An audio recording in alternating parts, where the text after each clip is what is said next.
Some of the entire information is glaring, is clear, is obvious.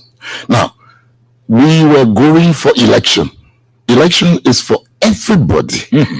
And the Ministry of Education being sensitive to the plight of people, we said, well, we are shutting down school on the 6th of October to give time for people to travel to the areas where they did their registration, for them to have the opportunity, because it is their constitutional right to vote for the person they so desire. So we give that leverage to everyone in the Republic of Liberia. Whether a student, you reach the voting age, whether you are a teacher, whether you administrative staff, whether you support staff, we give you that opportunity for you to be able to go to the area where you did your registration, so that that constitutional right can be exercised by you, only you. So we are not coercing anyone. And right after that, we give them some time. After the voting, after the 6th, we give you the 6th, the 7th, the 8th, the 9th, 4 consecutive days. The 10th, go and do your voting. After the 10th, we get the 11th, the 12th, the 14th, the 15th. Then 16th, we resume classes. Why wrong with that? I mean, we've been fair enough. And we just want to thank now, before you go that far, do you have any reports that there are some schools that are yet to resume? Do you have any report of that nature?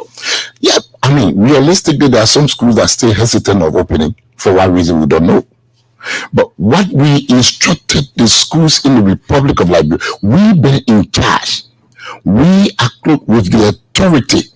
We've got the jurisdiction to supervise all schools in the Republic of Liberia. And we expect that all schools will submit to the directive and the policy of the Ministry of Education. That's your expectation. That's but my expectation now. It's not been met. Have you done any? Do you have a record of schools that Yesterday, I went around. I visited almost 60 schools. All the schools that have the list with me in Queensville, they were open, unfortunately. If you think you can't open, then we tell the reason why you're not opening, because we have 200 days allocated for instructional activities. Why are you not opening? Then one can short circuit the teaching, then you will not do that. So we asking all of you that operating schools, school preparators, school administrators, principal, head administration, we want you to open your school. After the election, we want you to return to your classes. Because what is concerning to the parents, some of the parents, is that up to present, but no, we are still waiting for the final results from the I'm coming. We are still waiting for the final results from the National Elections Commission. And in the midst of that, I'm sure you heard about some confusion, in the word, that people were running here to scatter again in central town. And so as a result of that, the expectation of the parents is that you wouldn't have called for the resumption of schools until after all we are working as Ministry of Education under the direct supervision of Professor Dian Sisoni, who will soon be calling to contribute on the show. The senior management team and the education sector in the Republic of Liberia decided and sanctioned that school, we should get break on the 6th, we should return on the 16th. That which is fair enough. Whether people are running head to scatter, so yesterday after the field, I went to my office. I was working up to 7 p.m. last night. I called you last night. You around the 10 when I reached home after doing my research and all the things. I call you. Now you could just imagine. Our attention is that we're not just going to every corner. People running away. Then we say no. We're not operating school like that. Education is unique. Education is look. This is a noble perfection.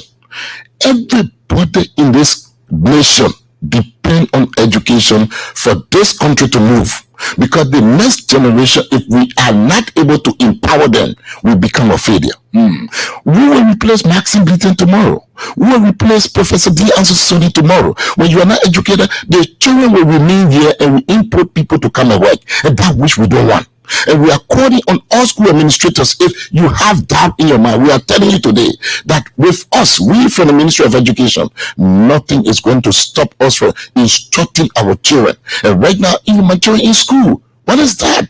In fact, when the children are in school, it gives you the hope and aspiration that nothing is going to happen. Because even if you want to do something, your children in school say, like I think I do my child in school, my children are in school, they're going to school. I don't want no head to scatter. So you will just do your thing in a late corner, and later on you will think about your children, because some of you got your children in school. So you think you will be able to do something and think no. But when the school campuses are empty, you know what kind of people, man? No school cell. The whole school campus is empty. Then you sending different things to the minds of the students, the parents, and the guardians. So what we're trying to do is that we are going according to the calendar, the academic calendar of the Ministry of Education, that the 200 instructional days will be absorbed professionally and academically. Now, so let's look at the key dates now, and if there's any special considerations. Now, the issue is, we are saying, and the minister will soon call. Minister Sonia is listening. Yeah, he will soon call.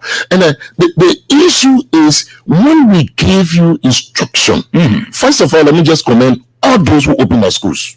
You are patriot. You are human being that was supposed to depend on you.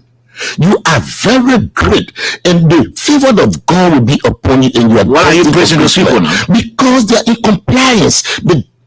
The God that created us, there's no other government that is instituted without the approval of God. So when government is in place and you go against that government, you are rebelling against God.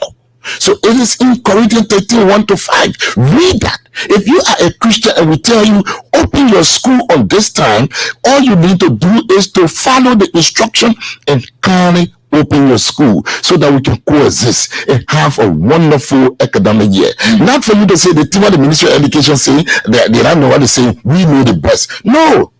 We are in charge. We are with the responsibility to give the accountability of all schools operating throughout the length and breadth of the Republic of Liberia constructively and appropriately to our people. Now, so in so doing, we told you that you can have a break on the 6th of October. Okay, the minister is calling right now.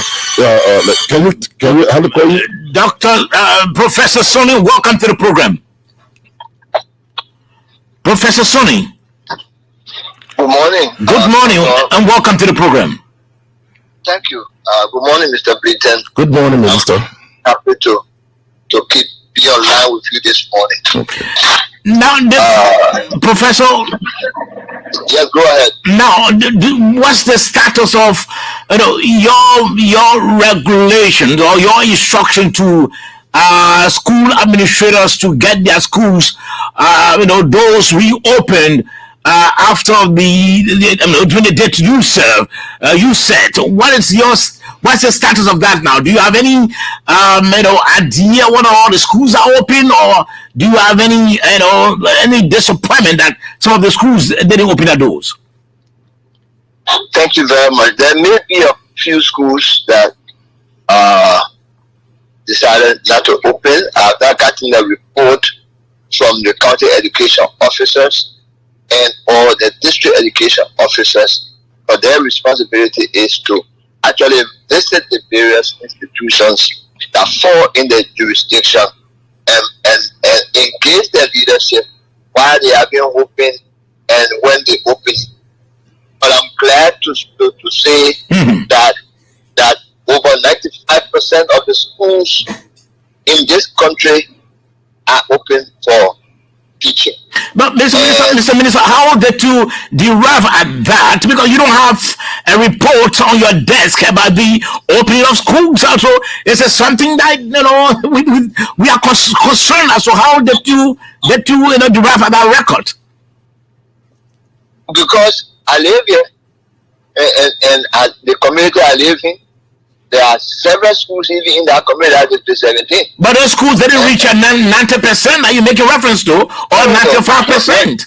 When I say 90%, I may not be on the dot. Nobody can be on the dot when you're talking about 6,000 schools across the country.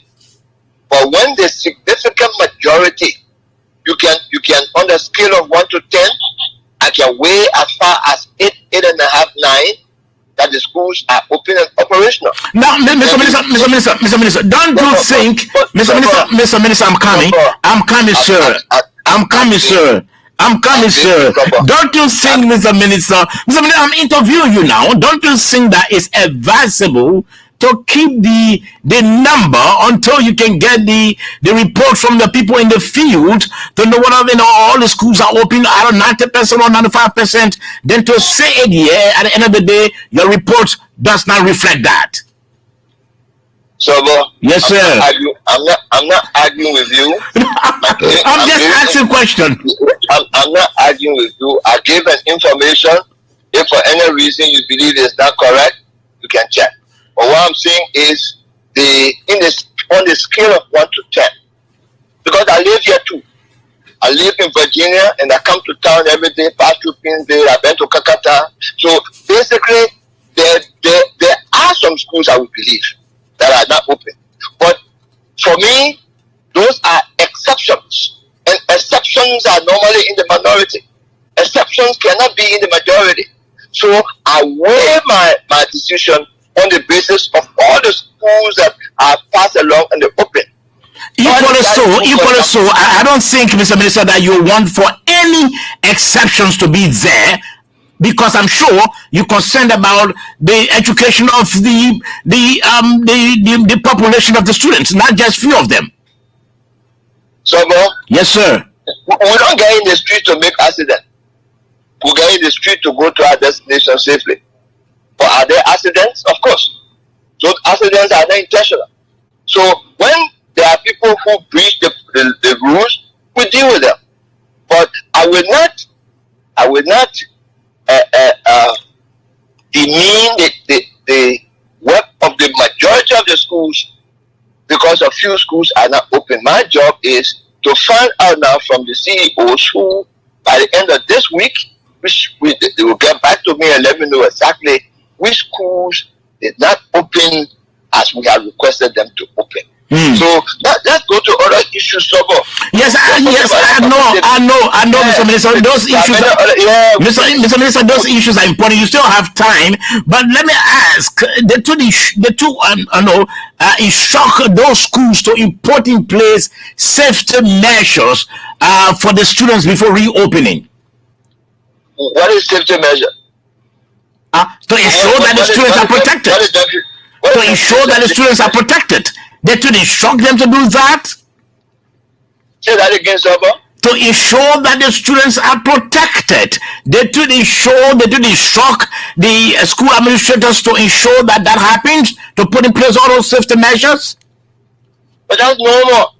That's normal. It's just that you open the school. We are having election, but we don't have election every year. And so election is a normal part of our existence. So schools are schools and they operate. The principals and the owners of school have a primary responsibility. When parents send their kids to your place, you have a responsibility to make sure that the kids are secure at your place.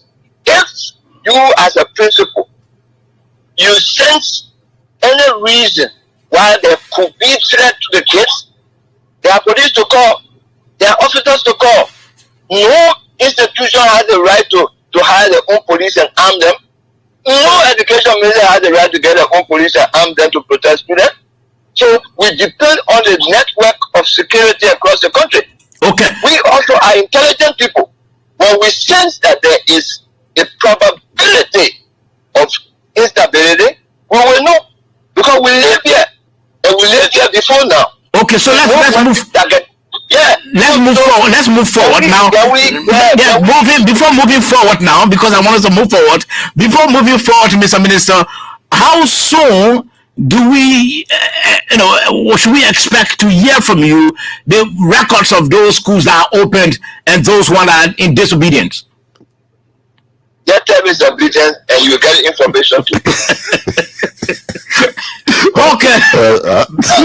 Minister, can you update a bit on the textbook distribution and those requirements? No. The fact community, there is always someone who will preach the rules. And if we believe that we live in any society where everyone will comply with everything that we say, then we are in utopia. We know exactly what the story is. So if they breach the rules, what are you going to do now? The job of the CEOs and the DEOs are already clear. They are giving me a report by this weekend, so we know exactly those who did not open, and then we engage them. How do you engage them? How do you engage them? Yeah, let's go. Let's go on. Well, let's go to the textbook. Okay, so Mr. Minister, just tell us about the textbooks, because a massive data here is pleading for you. He pleading with you, he pleading with me, to just allow you go quickly. So let's.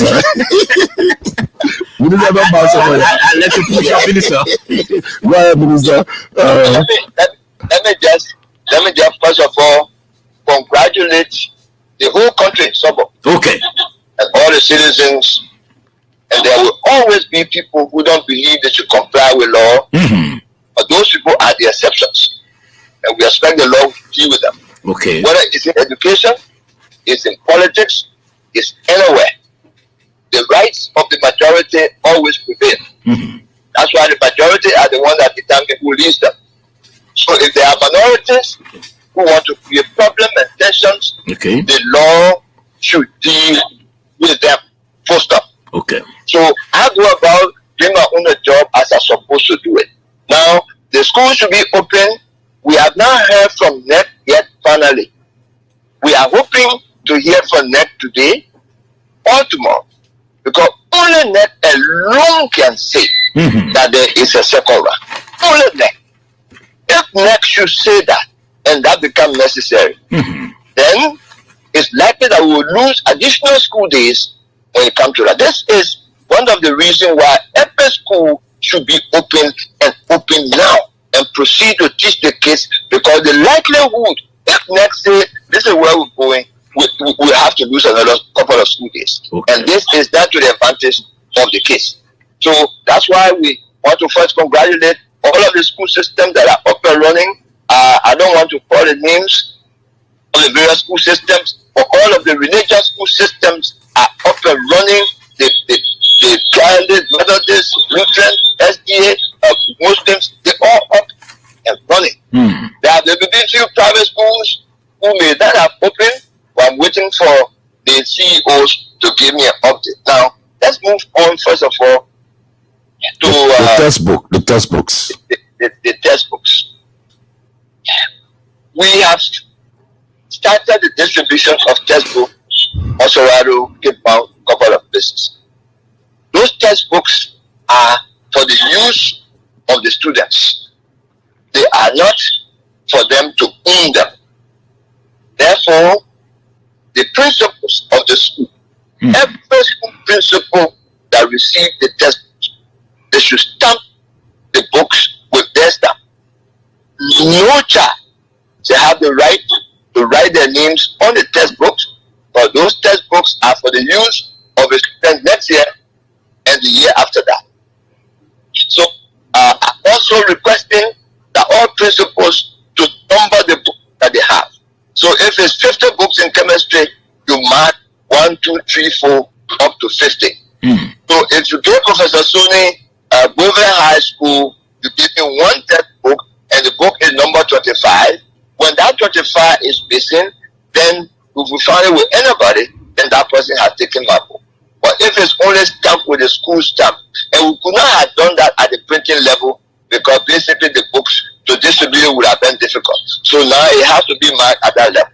Number 2, beginning next week, there will be someone again on the radio or public service announcement trying to educate the public on downloading the textbooks. So that education needs to be provided. The information will be on our website.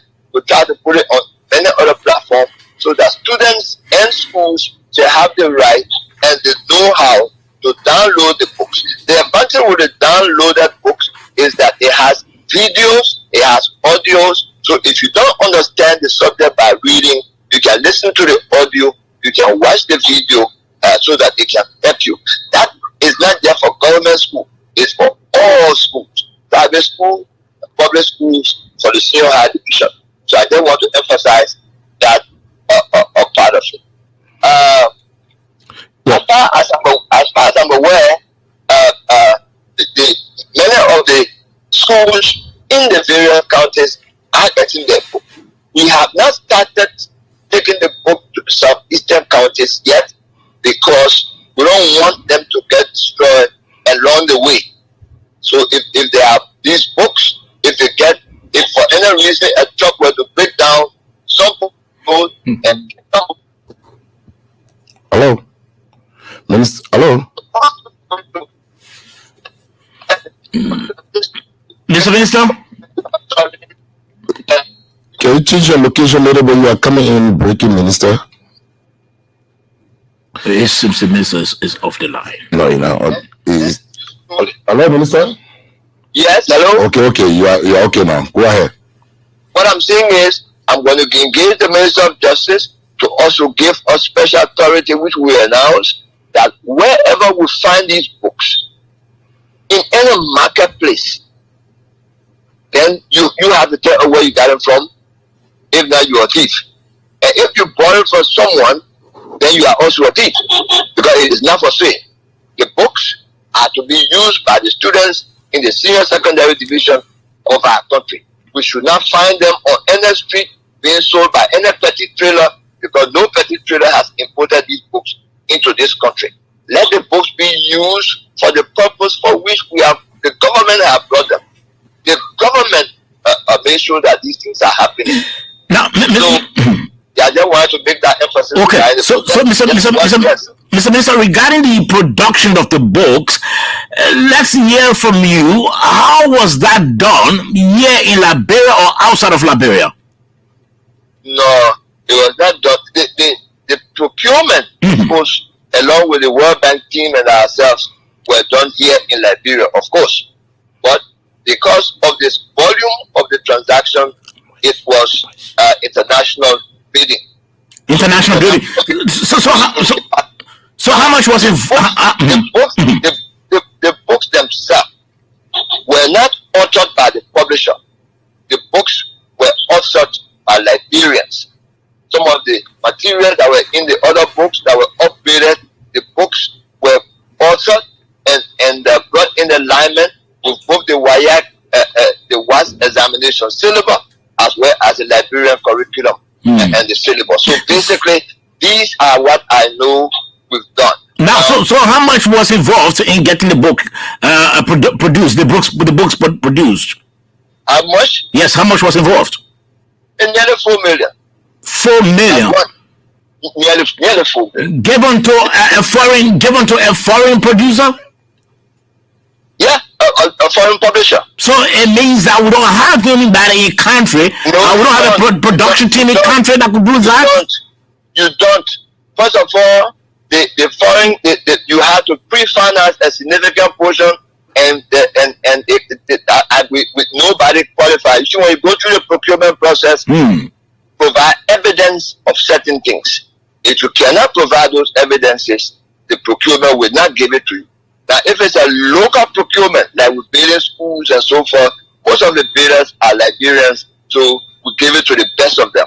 But when it comes to producing nearly 1 million textbooks in quality and putting the digital for the entire country to have access, if you bid and your bid qualifies, bingo, then they give it to you. It's a selection process. If you win, you win. You didn't win, you did not win, and then we give it to those that won. The good thing is the books are delivered and they are to the various schools. I would have been happy if there were a Liberian team who had the capacity or whose submission met the requirement. That would have been fine. Okay. Now, the production of the book and availability, Mr. Minister, is just one thing, and the usage as well. How do you think this book or those books going to enhance the education of our kids in terms of using them? The only thing we cannot do, is to force the children to read a book. That's the only thing you don't. If you got any strategy to let me know, share with me. When you go home, how do I compare you to say that read your book? We give you the book to carry home. What else do we do? So the parents, first of all, these books are for senior high students. They're not even for little kids that people supposed to be behind. Mm-hmm. These are senior high school students. So when they gave you your physics and chemistry and mathematics and biology courses that you were having difficulty in, you were passing the what, but you were not passing with credits. I thought it would have been a big advantage when we gave you these materials. So that the only difficulty we have with that is not the procurement of the books, is not the distribution of the books, is not the management of the books, is to get the students to read them. How do we do that? That one is left at the school level with the teachers. We just need to encourage them to make sure that they give the assignment like when I was teaching. I gave you sufficient assignment that you don't have a choice. You have to be. You don't read the next day and review my assignment. Now, if you are a teacher and you are not up to the task, you don't have the time to review students' work, then the students don't do their work.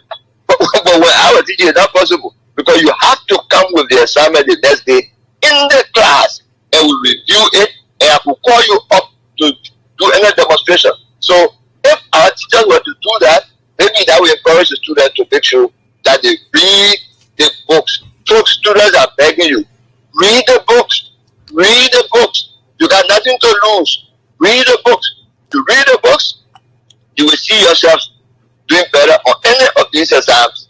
Yes, you are passing, but I don't want you to just pass.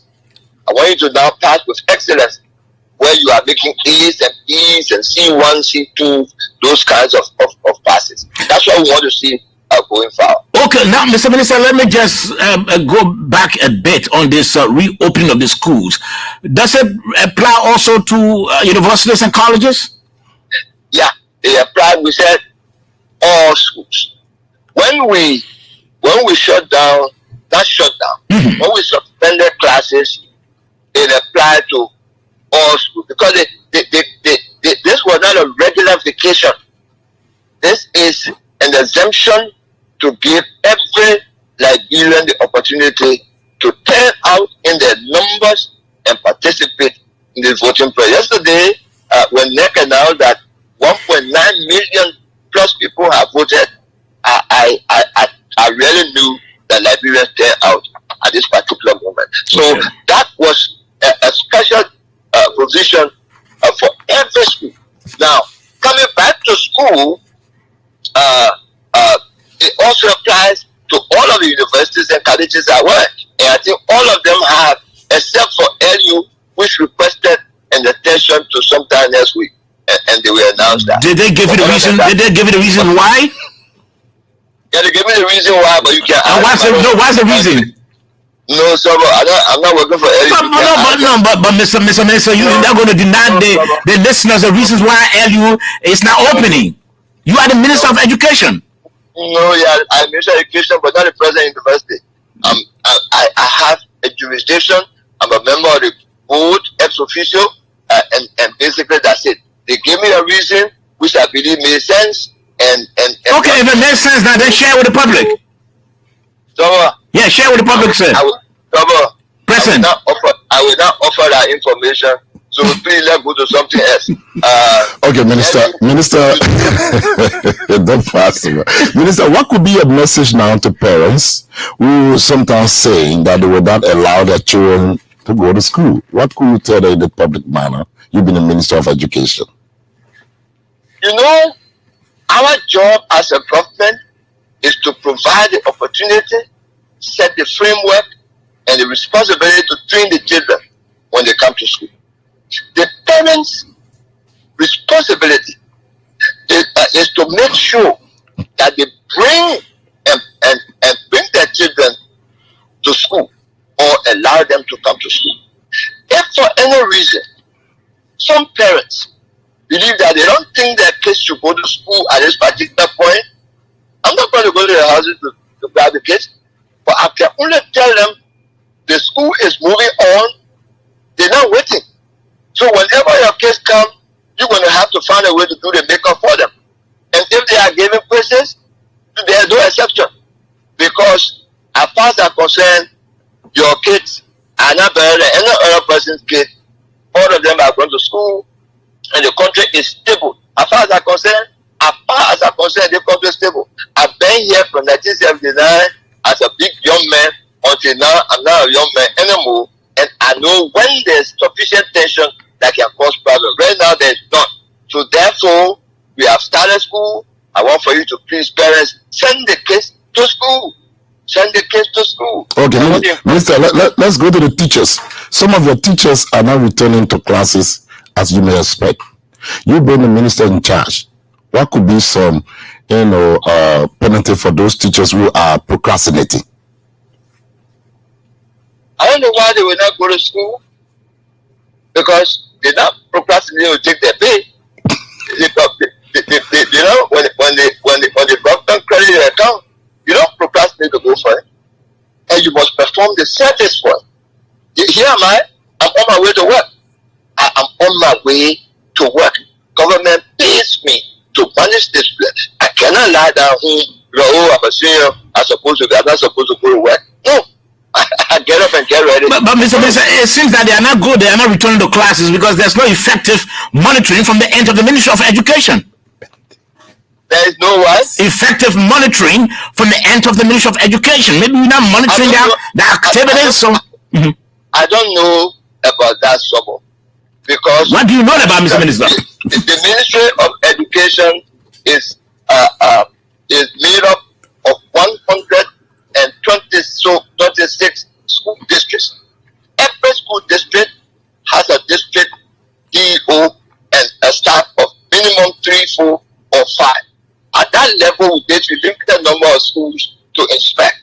Their job is, and we have given all of them motorbikes. All 124 DOs have motorbikes. We have given them motorbikes to be able to go to the various schools and see exactly what's happening. If they cannot go, they have supervisors with them, they can send them. If they don't do that, it's the CEO responsibility to inform the ministry head office that this EO is not performing, this EO is not functioning, and we replace them. Without that kind of feedback, there's no way we will know, because we have a system to check. So we are hoping that the principals and the supervisors of school will do the proper supervision so that the kids don't go to school and there's no teacher there. Do you hear from your CEO regularly, Mr. Minister? Yeah, I have meeting with them every quarter. Every quarter, that is after 3 months. So if a teacher is not in school for 3 months, is not in class for 3 months, you wouldn't know. You're not supposed to know someone. I'm not supposed to know if a teacher, the CEO supposed to know, the DO supposed to know. Now, only when a teacher. But you only meet them after 3 months. Only when a teacher is out of school for a period that affects the kid. If person out for 1 day or so, that's a different story. But if the person is perpetually out of school, we're supposed to remove them from our payroll. And that information will come to me directly from the DO to the CEO and to the ministry, and we'll pass it to the Deputy for Administration Office, and we take them from the payroll or black them and investigate to find out exactly what it is. Because it takes somebody from the payroll, and you got to go through civil service and all that protocol. Okay. Okay, Minister. From my end, I want you to, as a father and senior citizen of this country, what could be your advice to students, self-supported students who are still, thinking that it is not time for them to go to school? What could you tell them as a father, as a senior citizen, the Minister of Education, to encourage them to go to school? I'm not just a senior citizen, I'm a responsible senior citizen in good standing. I obey laws, I respect the country, I pay my taxes, and basically that's what makes me a citizen in good standing. I obey the laws. Now, here is the issue. That I can only tell the parents to encourage their children to go to school, especially the adult ones. For the smaller ones, they don't have a choice. The parents, they got to go to school. But the bigger ones that are already 14, 15, sometimes they be your house, they don't go to school. And nobody knows that. Maybe even the parent will not know. So what we need to do is to use the radio to talk to these young people, to engage them. That's one of the reasons I was happy with this part that the president built, and somehow some others see it at all. They occupy the kids. They have a recreation place. If they're not in school, they have places to go to make sure that they are not involved with the wrong part of society. So I want to ask all parents and all students, it is in your interest to go to school. It is in your interest first. When you get educated, when you become an independent person, you benefit yourself first before you benefit your part. You benefit yourself first. Now, if you don't benefit, you don't go to school, yes, you can find other avenues when it becomes more challenging to do so. So we want to encourage you, use the time wisely, go to school, and everything else will come later on. That's what I can ask them to do.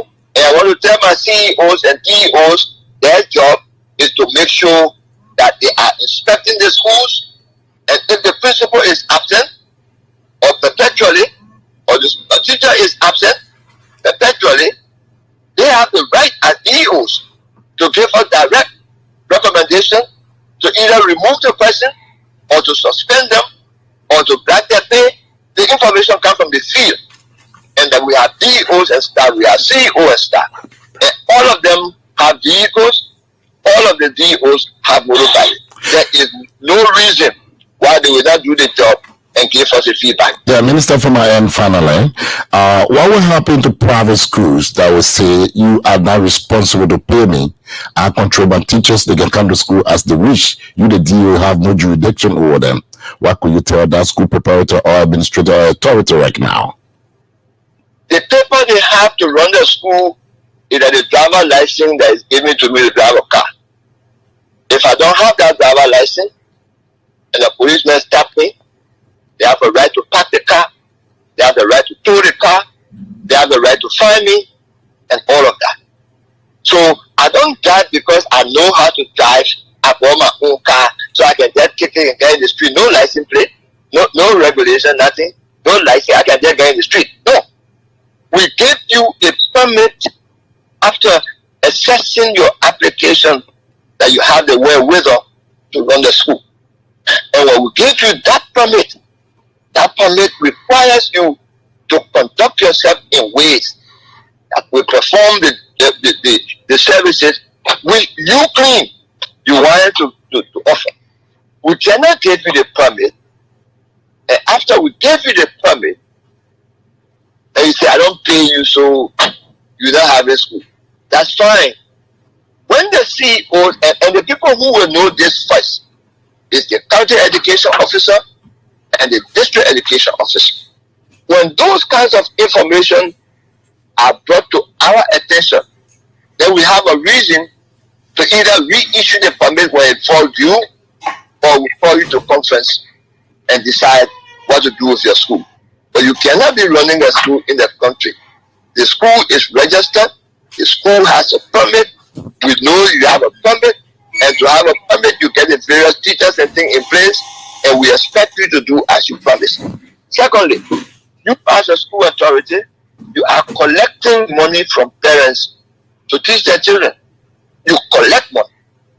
Now whether we have a short vacation or we don't have a short vacation, the students pay their tuition. They pay their fee to your school. So you can't come to explain to me now that the school for me, so I can do as I want. What about the money that the parents give you for their kids? You got to teach them. So you have an obligation when you receive value. You have received value. If you don't, and the report gets back to us perpetually, then between the CEO and the minister or the deputy minister for instruction office will decide whether or not you continue. Okay. Now, the reason why people sometimes say, why you don't take action right away? Because listen, many of these schools that got 200-300 students, if they violated a rule, for example, and if we get them to verify and they do so, that's fine. But if they don't, the next thing that comes to our mind, what happened to the 300 children that are in that school? If we go and shut it down today, what happens? Now this is where we play the role of the government. we concern now about the children more than our concern for the school, for the teacher's violation. If these kids are in that environment, then the parents are in that environment, they have settled, they go to school there, it's cost effective for them to go to school there. If we shut them down for some reason, valid reason, what happened to the 300 kids? That is what comes to the mind of anybody who is more than the minister or also a parent. Okay. So we are told to take those kind of action that will lead to a closure of the school. However, if we are pushed to the point that we have no choice, then we shall. I hope that does not happen. Thank you, Minister. Thank you so much. I want to just again talk to the issue of gratitude, Peter. Yeah, go ahead, Minister. Even God, when we wake up in the morning, the first thing we say, thank God. God doesn't owe me a thing. I tell him thank you.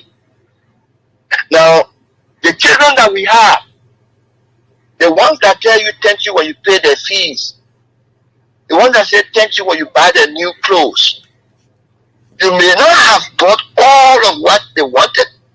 Maybe they wanted to be like somebody else. But substantially, some of the things that benefit them most, you provide them. Instead, they look at your face and say, why you buy me airplane? So those are expressions of ingratitude. Now, ingratitude is painful for me. I don't know about everybody else.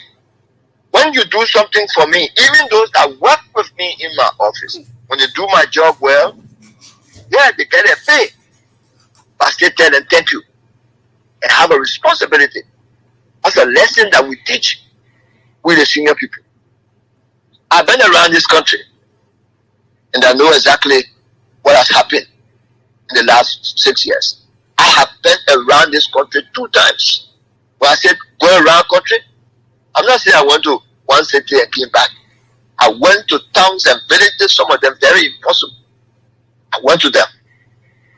And so when I sit and figure out the new school that we are building in Fasama, when I sit and think about the new school that we're building in Kumbo, almost to finishing, when I sit and think of a new school that we have put right there in Banga Buketa, where the kids that were there before, when they complete their 9th grade, they got nowhere to go, their education ends. When you do those and you see those, and you still don't think we've done anything, wow, surprises me.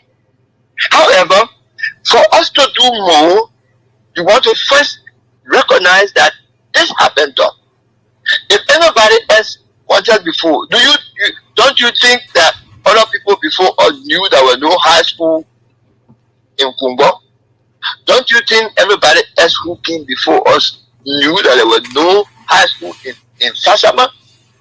The students that come from Bele, the students that come from Fasama, don't you think they knew? Even if they knew, why they didn't do anything about it? So when somebody comes and does something about it, you don't think a word recognition? No, I sit and see sometimes as a citizen in this country who have come a long way. I saw Tubman, I saw Tobot, I saw Doe, I saw Taylor, I saw all of these people. I saw Ellen, and I saw this president now. I saw. And I have seen most of the handprints, things. I'm not talking about giving me food to eat or divine rice or giving me lapa to wear. No. I'm talking about things that impact the lives of the majority of the folks in communities. That's what this government, in my own mind, as a citizen, I talk about citizens, we're all citizens, we're all born here and so forth. But we talk about citizens in good standing, they look like they may not be too many. So I just want to make this emphasis. We are waiting for the election commission to announce tonight or tomorrow exactly what happens next. For me, Professor Sony, because I'm minister. Yes, I've not been minister before. I just got minister. I've been in private life and teaching. But the emphasis I like to make is across this country, what I have seen happen in 6 years, I have not seen in my lifetime. And I just wanted to say that all of these happen within a short space of time. I want to see which country developed in 5 years before. That everything that they should have done in 5 years. Anybody can point one to me, I'll be happy to take my things and move to that country and stay there. But as we move on with this election, the emphasis is there is stability, there is peace, and we respect each other. My choice is mine, your choice is yours for whatever reason. And I think that we should proceed with whatever else they're going to say. I want to congratulate all of those who have passed the thresholds, and we now need to get up and move on with our country. I believe by God's grace, it shall be well. We are doing more schools. We're building 48 schools. All of those schools will be commissioned under this, started by this government. Most of them will be completed end of this year or early next year, and they will be in operation next year. This is the first time that this country is going to be having a STEM school. STEM school is a school of innovation, and that school of innovation is how thinking and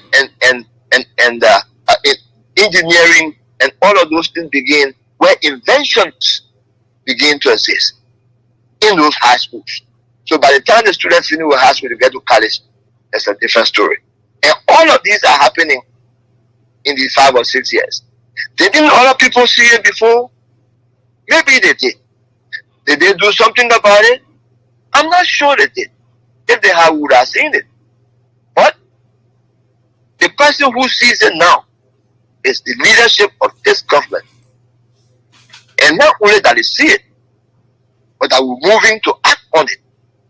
So that next time around, we are dealing with other things and not the things that we are doing now. God bless our country. Keep us peaceful. We listen to NEC. Let NEC be the one to say John or Joseph or Henry or Wia or what. Let NEC be the one to speak. One NEC speaks, we follow what NEC has said, and we'll keep our country stable. Thank you, Minister. Thank you so much. All right. The voice of Professor D. Ansu Soden there, speaking with us online from the ministerial campus here. Before we take leave of you today, there are a few things from the policy we want to let you know.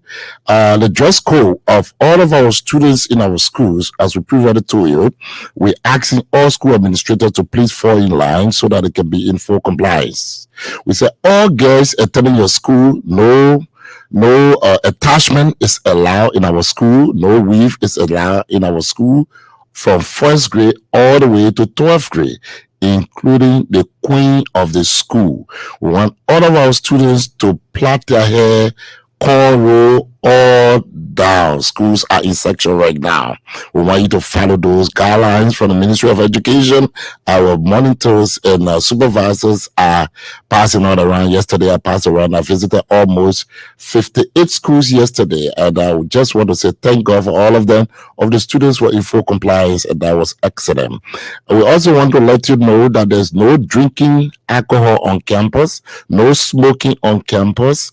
I will want you to be very decent when you arrive on your campus, both students and teachers. We want you to please, no fighting for the student, no fighting on campus, no insulting on campus. Make sure you dress neatly to go on campus. Okay. We also want to let the boys know that no plaiting hair. If you are boys, you go to school, no plaiting hair, no GQ trousers, no skin tight trousers. Let your trouser rest on your shoes, let it go on your waist. We want you to dress neatly and be decent, because you are the next leader of this country that will take the mantle of authority and steer the affairs of this state. From 1st grade to 12th grade, that the male teacher are teaching in, no one should have any sexual relationship with our students, especially the female. If you are teaching in a school, if you are not married, those female in the school, they are not your sex mate. We want you to carry your zip up and give our children chance, let them live. Please, we also want to acknowledge you that there's no sex for gray. No sex for gray in our various schools, both public and private schools. If you are teaching in any school, you have to be very responsible, intelligent, and decent. No sex for grays. The students you see in your school looking decent, their parents can work very hard for them.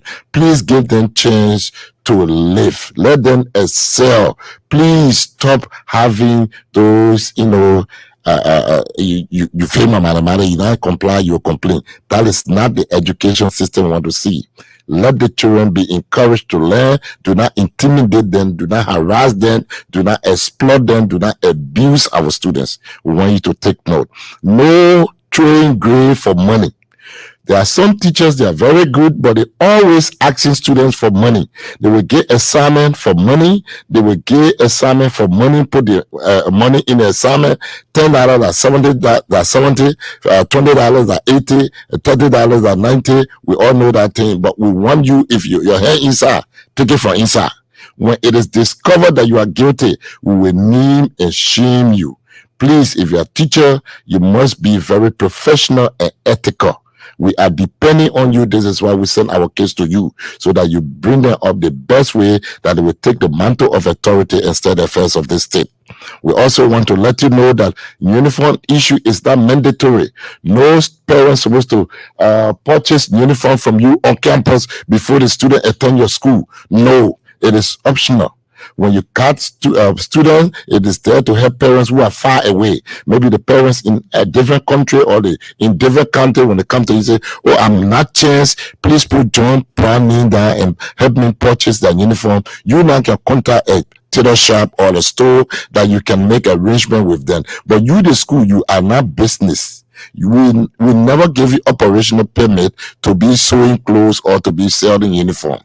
If you have arrangement with the parents, a gentleman agreement, that is very, very acceptable, and that gentleman agreement should be done with caution. It is not compulsory that you say, if you not buy the socks from my school, you will not come. If you not buy the tie from my school, you will not come. Black tie are black tie. You can purchase black tie anywhere. Black socks are black socks. You can purchase black socks anywhere. The black socks in the market is about $200-300. You said they're $10. For what? All fingers not equal. Please allow the children to purchase their uniform. If they want to go to red light to purchase it, it should be your color and your design you sew. Just sew your design, place it in your auditorium or in the registrar office. Let the parents take the photo and give them the opportunity to go and purchase their uniform, maybe to Red Light or Water Street or Broad Street or Douala or any part of Liberia that will be, that will resemble your uniform. Do not compare parents to purchase uniform from you. You are not store, you are not business entity, you are school, you are providing services to upgrade and enhance our education system. I want to say thank you so much for all of you in full compliance. No student supposed to put attachment on their head up to the queen in your school. We want you to follow suit. Thank you so much. Kindly join us next Sunday, this coming Sunday, for another fresh edition of the program. Conversation with the Ministry of Education, and this is Education at Midweek. On behalf of the senior management team of the Ministry of Education, on behalf of Professor Dian Sisodin and the rest of the senior management members from the Ministry of Education, I want to say thank you for returning to your classes. Thank you for all the school administrators that are in full compliance. May God bless you. May you live to eat the fruit of your labor. I'm J. Maxim Beaton. Goodbye. Good